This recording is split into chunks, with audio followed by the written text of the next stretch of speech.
can I call our meeting to order, please?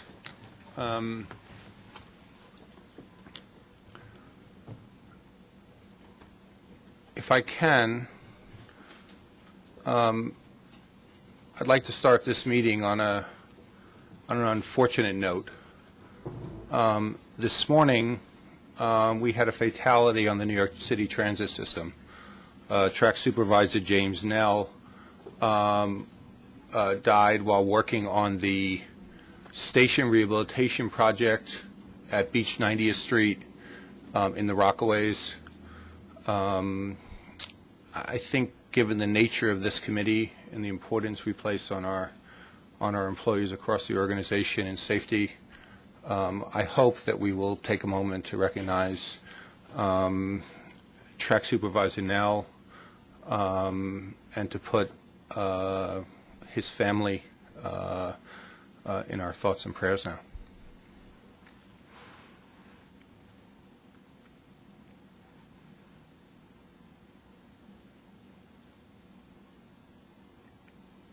Thank you. We will, of course, be working with his family and also reviewing the circumstances of the accident.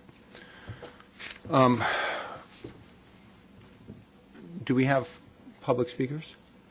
There are no public speakers. Okay. If I could have, please, the approval of the minutes. Do I have a motion? In favor? Thank you. There's a committee work plan in Section 1. Are there any questions on the committee work plan? Okay. I then would like to move to the first item of discussion, which Linda Kleinbaum will lead, which is a piece of work that I think is a somewhat different focus than this committee has looked at before, but is the results of an audit that we've undertaken to assure ourselves in terms of some of the capital program controls that go along with this. And I'd like Linda to brief on that audit and to inform Mike, Linda and Mike on whatever recommendations come out of that. Thank you. We're trying to get this up on the screen, but I believe something's been handed out to you, so if we don't get it on the screen, I'll just talk through this. As you know, when we start a capital program, it starts with a set of funding assumptions, and then we make project commitments that are consistent with those assumptions. But some of the funds that are anticipated for a program are not necessarily in hand at the beginning of the program, and sometimes even by the end date of a program, such as the 2005 to 2009 program, they may not be fully in hand. But remember that work continues for several years beyond the end date of a program. In addition, there have been actions that have been taken to borrow capital cash in the past. And given all these things, the chairman asked that we do, and I'll talk more about everything, asked that we do an audit of the capital programs to ensure that all the resources that are required to fund any remaining capital work are accounted for and that proper controls are in place. And so this was done. Mike Fusili's at the table. This was done for the 2000 to 2004 capital program and 2005 to 2009 capital program. A similar review had been done earlier for the 82 to 2000 capital programs. So let me talk to you about the conclusions of that audit. The good news is that all the resources that are required to fund the remaining capital work from 2000 through 2009 program have been properly accounted for. However, the audit did find that there were opportunities and the need to strengthen some of the processes that we have in place, where the controls could be strengthened and communications could be improved, and I'll talk about that in a minute.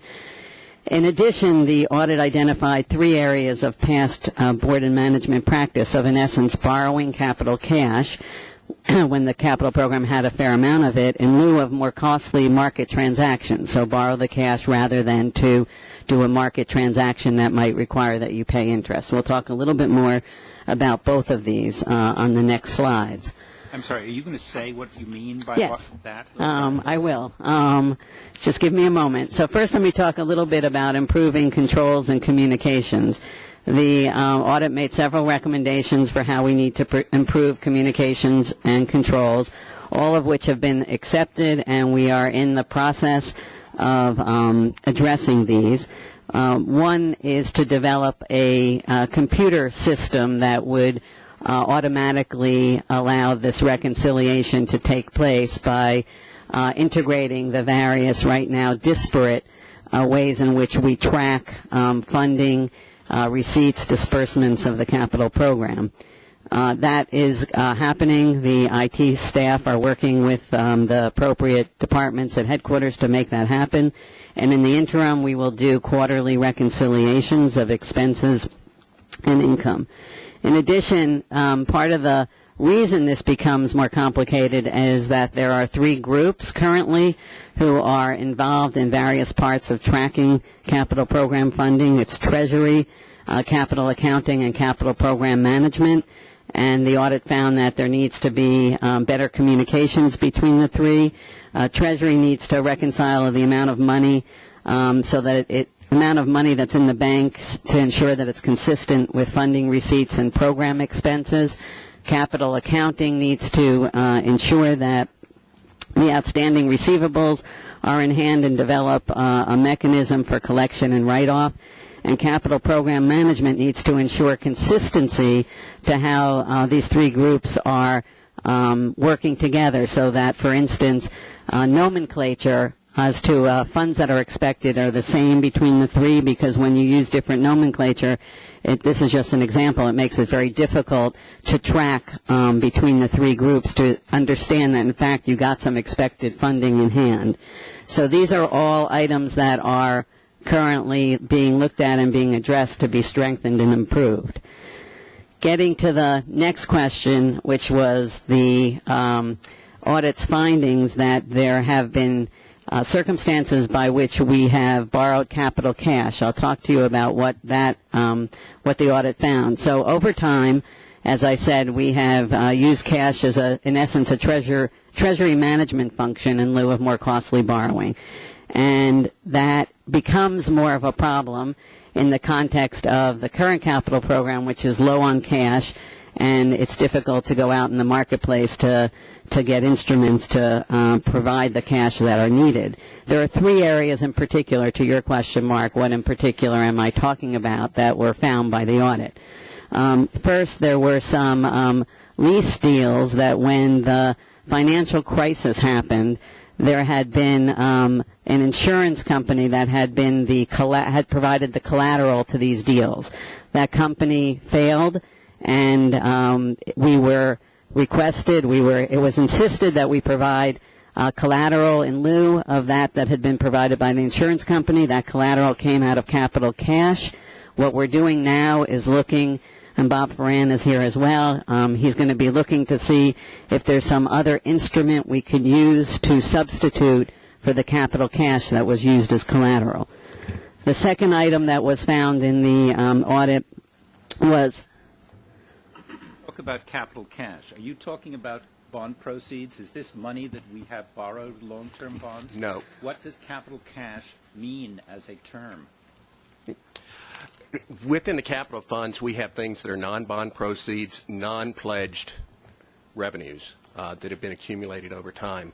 And that's the money that's available and is really used to kind of in an investment pool to go back and forth and provide interagency loans back and forth. So this is not bond proceeds. This is not anything that is pledged as security. But it is money that was designed at some point to be used for the capital program. And the situation that we had, I'm sorry. It comes from, for example, is this earnings on bond proceeds? Is this I gather is distinct from general operating cash? We have money in there that's it's leveraged lease deal proceeds, monies that we've received that way over time. Mm-hmm. So it's monies which do not have restrictions, but again, are programmed into the capital program. But as you know, with the spend out being years away from when the project is first identified, the money is going to be available. And so what we have is the situation. So it's actually programmed to a specific project in the adopted official capital program that we're going forward with, or it's just sloshed somewhere? It's, all of the resources are, I can say this because I was in part of setting this up years ago in the way that it was set up. All of the resources are accounted for in the capital program and are recognized as being in the capital program. As a cash management function, they're contained in a pool that then the treasurer decides on the basis of our borrowings and other things which resource to use for specific expenditures. And it seeks to separate the capital program management function and allow the Treasury Department to do their function as efficiently as possible. Now, in days gone by, not our days today, there were literally billions of dollars in cash at a time. Sadly, upon my return to the MTA, we're no longer in the position where we are investing those sums of money. But that was the original intent, was that monies that came from safe harbor leases, for example, from real estate transactions and other things of that nature that were not restricted in their use could be used efficiently by the Treasury Department and could be balanced out in that way. But how do they become characterized as capital? Is that a discretionary act by somebody at some point? Could they equally well be used for next week's payroll if somebody chose to? It's an act that was undertaken by the Board of Directors in which the funds that have been received from transactions of this nature, such as the one, by the way, that you discussed a few moments ago, have been allocated for the capital program. So they're not, it's not really unencumbered? No, they're encumbered in the capital program. They're not necessarily encumbered to a specific project until such time as they're being used. So if we were to look for this on our balance sheet in the notes to our financial statements, would it be under cash? It would be cash, and it would be counted as part of the capital program. So if, for example, one were to take Mark's point, could it be used for something else?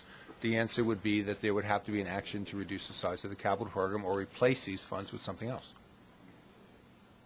But that's a policy judgment that the MTA has taken over the course of about 30 years, frankly. I mean, it literally goes back to the first days of the capital program. And how much of this is sloshing around, as they say, or how little of this is? Sadly, much less than there used to be. Yeah.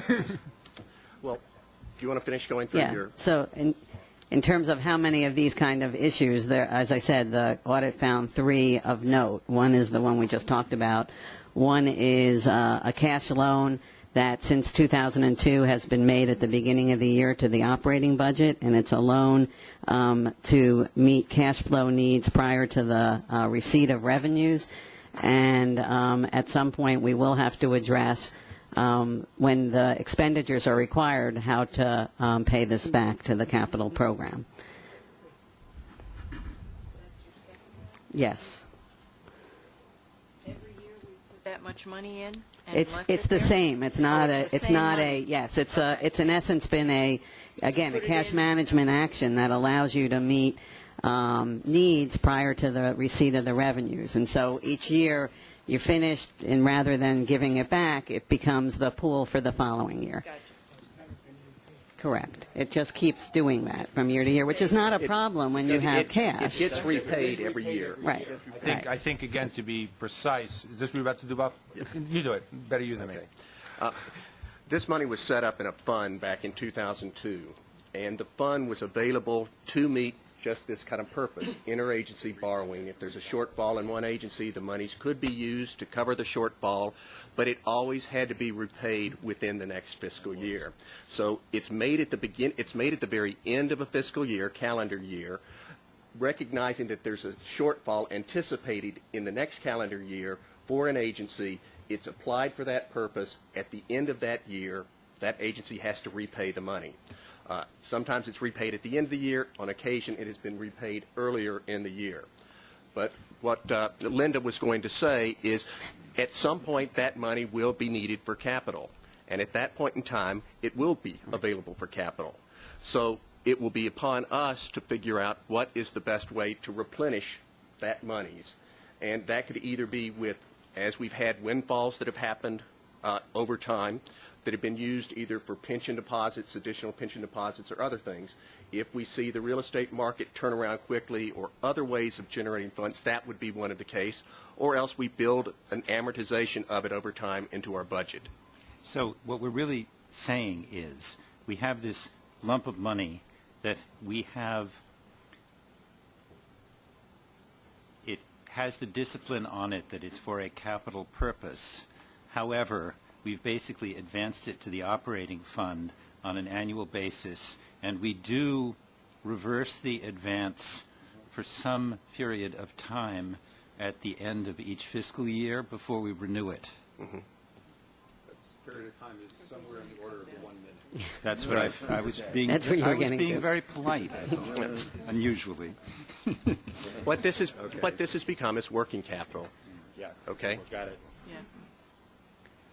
Now the other situation that Linda mentioned was on the leveraged lease, that collateral, and that is money. We had AMBAC as a guarantor on some of these lease transactions. We have to put up cash, but if you got an insurance contract or something, you If get we the can- cash back. If we can find it, yes, Yeah, we yeah. can. If anybody would give you that kind of thing at the moment. There's other things we could look at too, Yeah. but that's the objective. Sorry I interrupted. It's okay. Is the money that we find in this capital fund earmarked to a specific project? I mean, if we got a, Earmarked to the capital program. okay, in total, not to a Total, particular. And there's a series of projects, all of which could draw on these funds as well as other funds.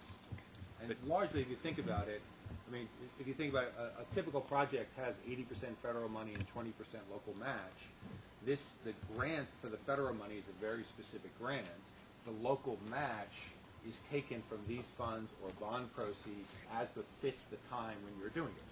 But the issue that you're pointing out at this moment is that when you look at the grand total of resources, we've been counting this as a capital resource when we determine what we can actually do in terms of capital projects. Because if it weren't Yes, there as a exactly. resource, you'd have a hole. Yes, And therefore, how do we actually make it there as a Correct. resource? When you need it. Yeah. Right. And the reason for this discussion, frankly, is because I wanted to make sure that we were comfortable.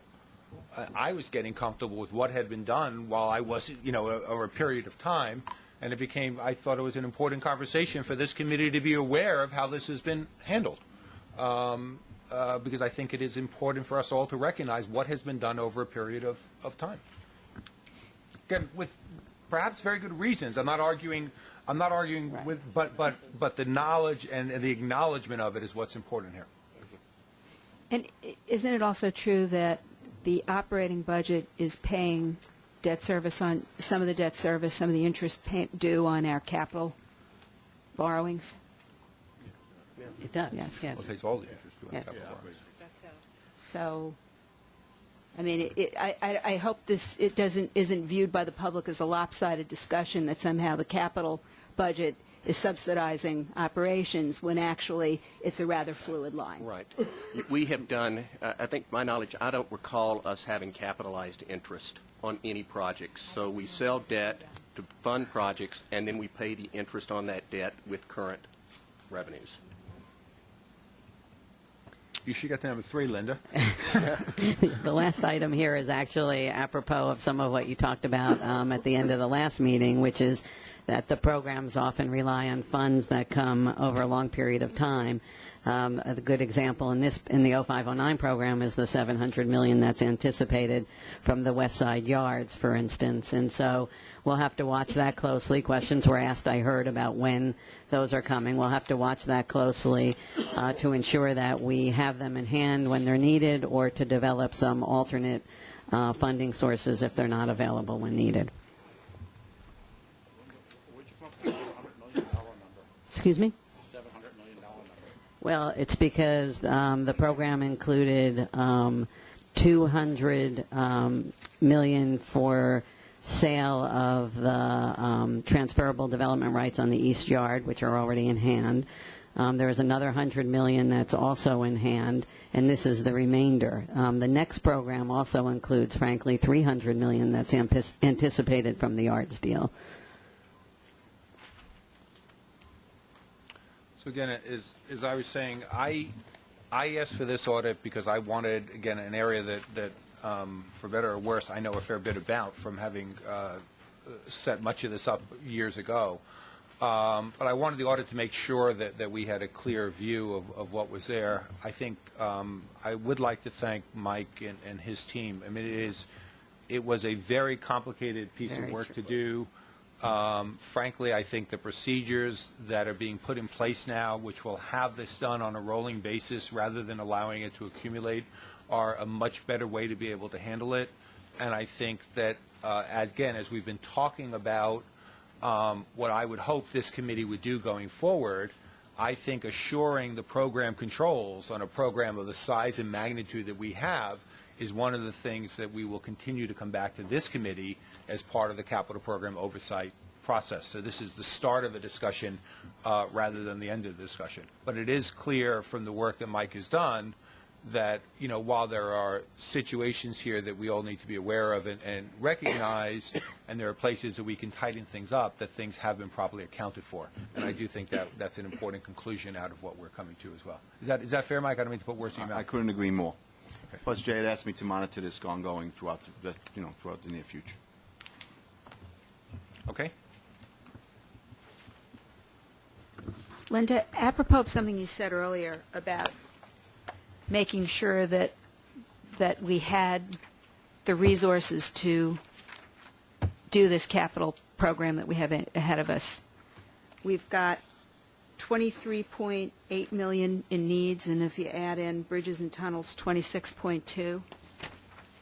Those are the uses of funds, so to speak, and the sources being the program funding, which is on the next page, which totals 13.9, meaning that out of this 23.8, we've got 13.9 meaning 10 billion is going to slosh over into the next capital plan, right? Or suddenly, or magically materialize, or hasn't been identified, or what is that 9.9 billion? Give me a label for that. It hasn't been identified. We have the full funding in hand to fully fund 2 years of the 5-year program. As the chart in the executive summary shows, 10 to 11 is expected to cost $9.1 billion, and we have anticipate $9.1 billion in funds. In addition, we know for 12 to 14 we have another $5 billion in funds. So you're right, we're still looking for more funds for the out years,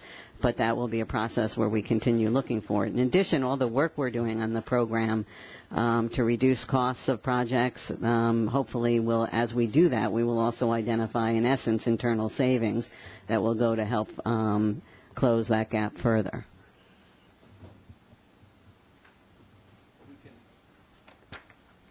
We can make no mistake about the fact that we do have a large gap in the capital program. We've sought to be able to move forward with the first 2 years, recognizing that there's more to be done. I don't think that position is any different than the position was in May when the MTA left Albany before. And in the, not that document that you're just looking at, Doreen, but I think the summary document, we've tried to provide a hopefully clearer presentation of exactly that issue. But the point you're making is valid.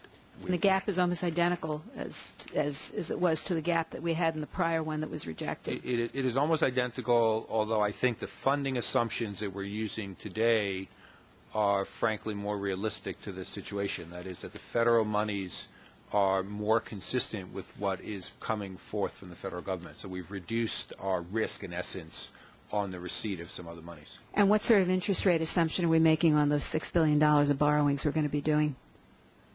Do we lose Bob? Yeah. We lost Bob. Okay, he could get back to me with that. Okay. If I can move on to the next item, Michael Garner to please provide an update on minority and women-owned business participation in our capital programs. Thank you. Thanks, Jay. Last year in 09, although that we have a annual goal-setting process and a project goal-setting process, last year on our FTA projects, the goal was 17%, and on our state-funded projects, it was 15%. On our FTA projects, we achieved 8.96%, and on our MWBE projects, we achieved 12.88%. I view these goals as a floor and not a ceiling.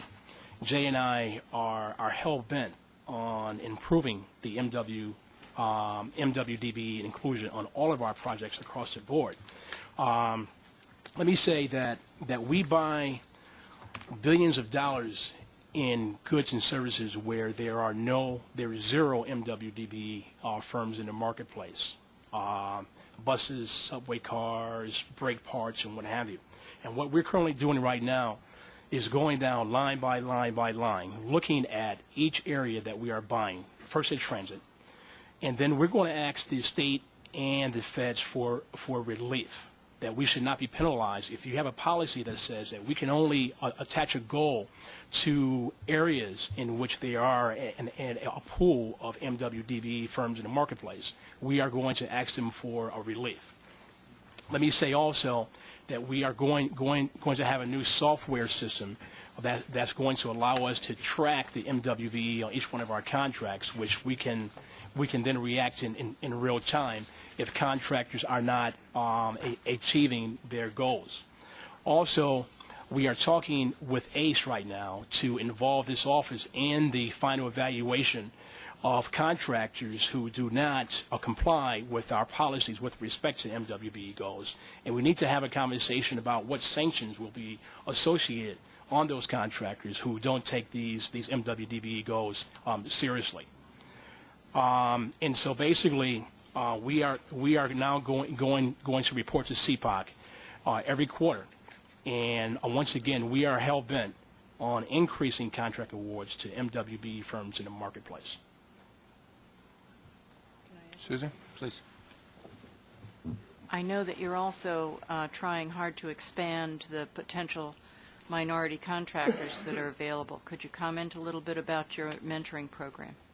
Yes, we are. And let me say that it's an assumption that Mike Garner is leading the charge to get this bill passed and to create a new program here. But I got to tell you that Ron Saporita is really pushing this thing, and almost to the point where he was going to retire, and he changed his mind last week, and he wants to see this program implemented. And so we were told last week that this bill is getting close, and we needed all of the trade groups and associations to call their respective state senators and ask them to advocate for this bill. We have been working behind the scenes with Michelle Marshall and Hillary Ring to get this bill passed. And every time that Jay sees any of the state senators, including John Sampson, he asks them, where's our bill? Once this bill is changed, it's going to be a game changer, because it will allow us to not only have projects under a certain dollar amount that these firms can learn and earn, but also to have a bonding program, a loan program, and a training program, which we currently have. But we will give them the resources that they need in order for them to move to the mainstream. We are having these monthly networking sessions in which we are inviting all of our large contractors and also our MWDB firms, and we're trying to build relationships. So firms only do business with firms who they trust, and so we are trying to bridge that gap. I think, from my perspective, I don't think we should be satisfied with where we are in this area. And again, I think in conjunction or coordination as well with the diversity committee, at least for the portion of our efforts as they relate to MWBE contractors for the capital program, I'd like to make this something that this committee focuses on as well, and bring the focus that comes from that. It's just, we've been at this for too long, and to have the kind of results that we're seeing here today, Michael and I have been talking about this, regularly. He's got ideas on this. Now we've got to make it happen. So, and we're trying hard to do that. Anything else on this? Okay. The next item, if I can introduce before John and Alyssa do you guys are the ones doing the presentation, right? Before John and Alyssa do the presentation. When we set out to take another look at the capital program. One of our challenges was to ask ourselves how we could bring the same type of thought process we were bringing to other parts of the MTA, overhauling the way the MTA does business, to our capital program. How could we rethink some of what we're doing and really find game-changing, more efficient ways to be able to do that? And I think the work that Metro North and Long Island are going to go through right now really captures that. I think it really gets to the heart of some of the things that we're trying to do here. I'm very excited about it. I think it's well worth the time to go through, to let John and Alyssa go through it, and it's complicated, so it's worth some discussion as well to make sure that we're all on the same page about that. In your hands. Okay, thank you. I guess we'll just start right on page 1 because I think a lot of the preamble that I would have given the chairman just gave. And we looked at making every dollar count in the investments between the two commuter railroads. And we, I would say, starting at the presidential level on down at Metro North Long Island Railroad, have really worked very closely in collaborating on these investments.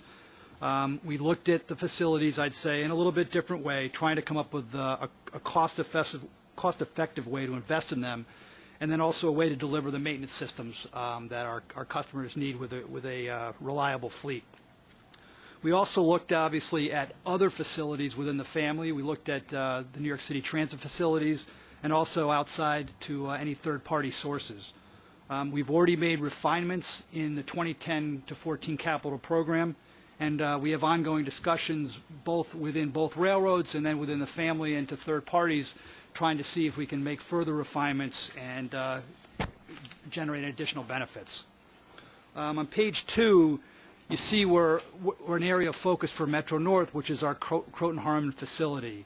It's a major maintenance facility for the railroad, 100 years old.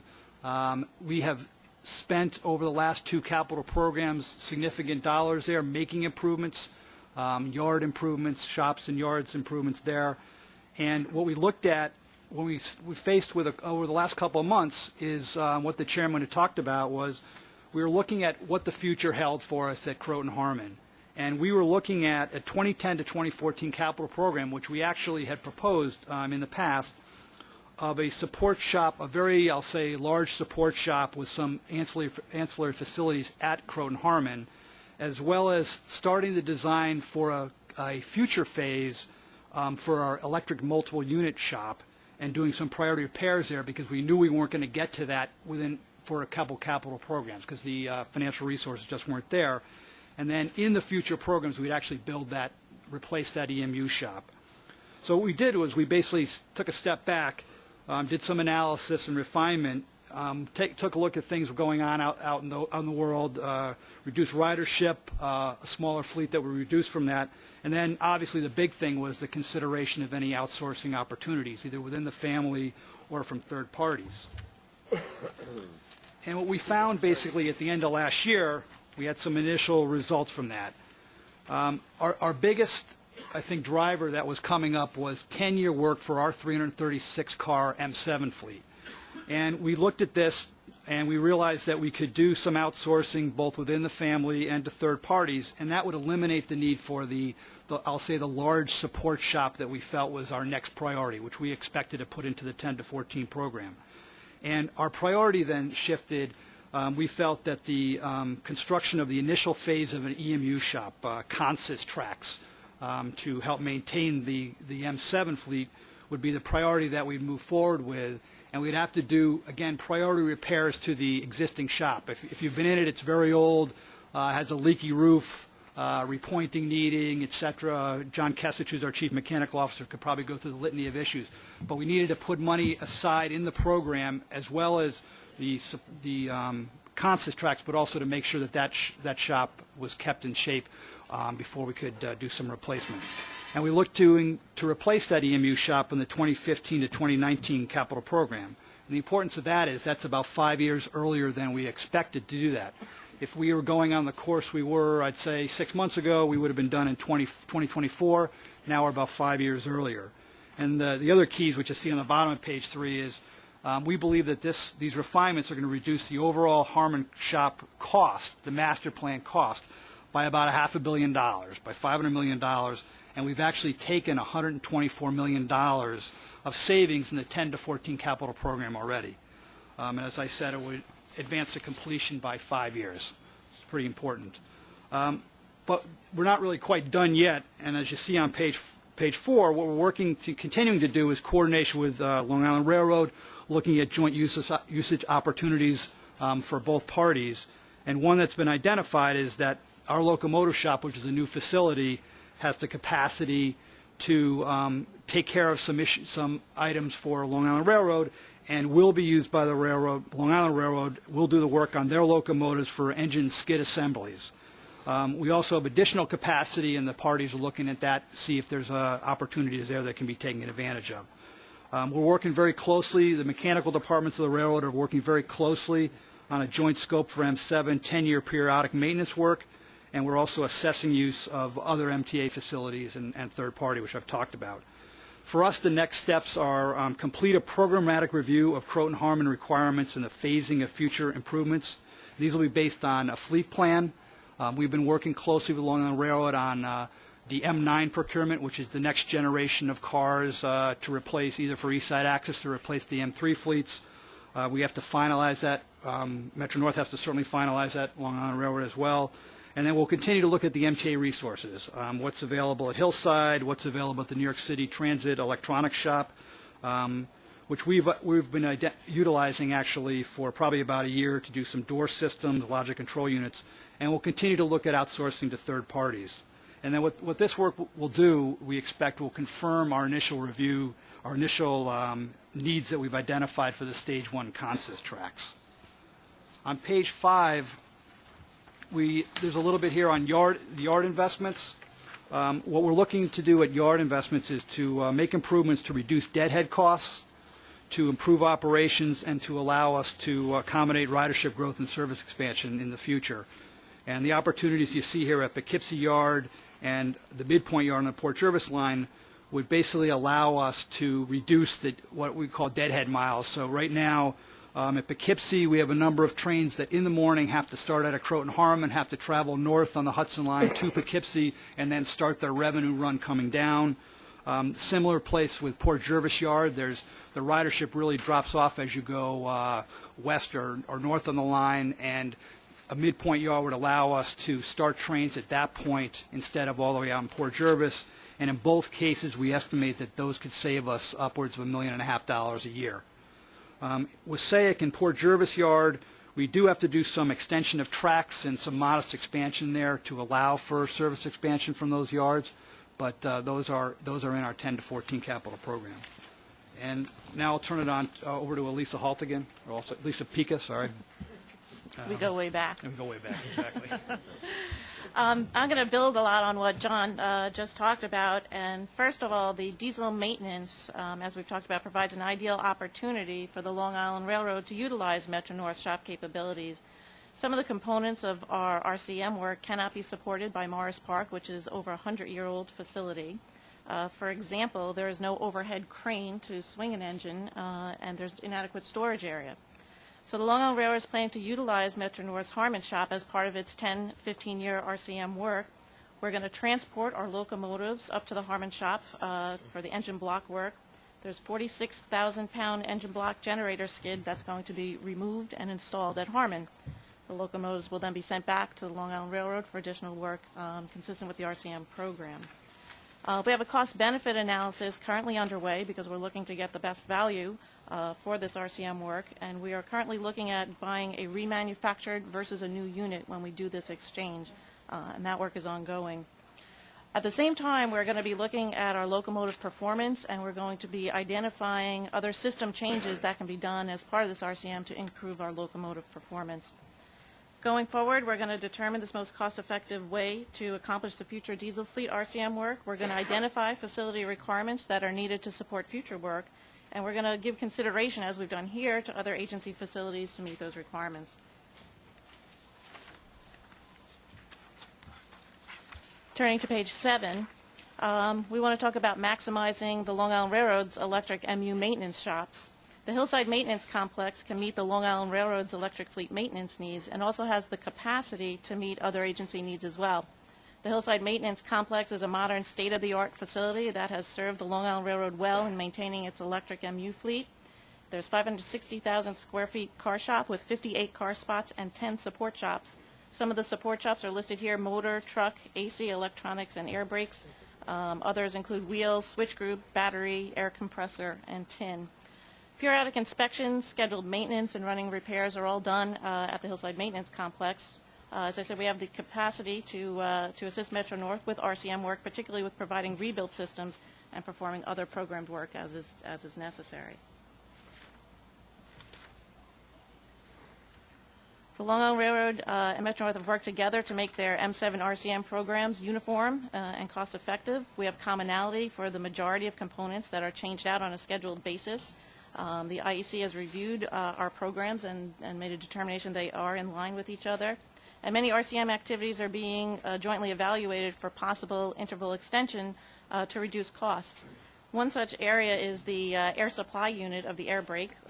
Both railroads have obtained a waiver from the FRA allowing for a full overhaul of the air brake to be extended from 6 years to 6 years from 5 years, and that will result in annual savings. And that's the type of extension we're looking for: make sure the job is done, make sure the equipment's performing reliably, and see if we can extend those cycles and save some money while we're at it.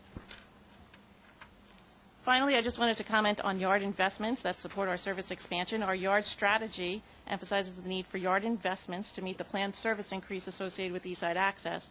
Going forward, in our 2010 to 2014 capital program, we have two such yard projects. One is a mid-Suffolk yard on our main line in the middle of Suffolk County to accommodate a 10, 12-car consist on the main line, and this is directly to support the increase in service we expect to be providing.